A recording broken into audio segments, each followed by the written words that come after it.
Bonjour, je suis Olivier Bozio, fondateur de Racing Legend Car. Nous venons de vous présenter la 917 numéro 42. Cela fait 6 mois que nous avons commencé ce projet ambitieux. Pour ce projet, nous nous sommes entourés de jeunes dynamiques, passionnés, et qui mieux qu'eux pour nous présenter leur travail.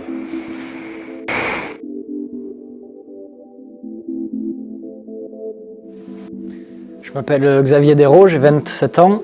J'ai commencé la mécanique avec mon père qui a cet atelier depuis toujours. Ce qui me plaît chez Racing Legend Car, c'est qu'ils ont un projet, mais c'est surtout articulé autour d'une passion que nous avons commune, qui est l'automobile. Et c'est pour moi ce qui est le plus important, c'est de se réunir autour de quelque chose qui passionne les gens et qui fédère un groupe.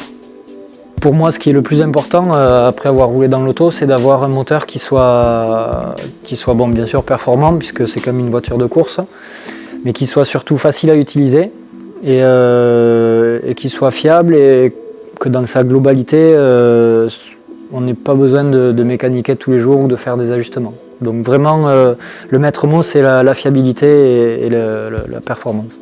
Pour rentrer un petit peu dans la technique du moteur, on va rester en 3,6 litres, qui est la cylindrée d'origine des Porsche 964. C'est une des dernières versions des moteurs à air, qui reste encore dans le même esprit que la Porsche 917. Voilà, c'est un 6 cylindres où on va apporter quelques améliorations pour avoir de la performance, de la fiabilité, pour arriver aux alentours de 320 chevaux.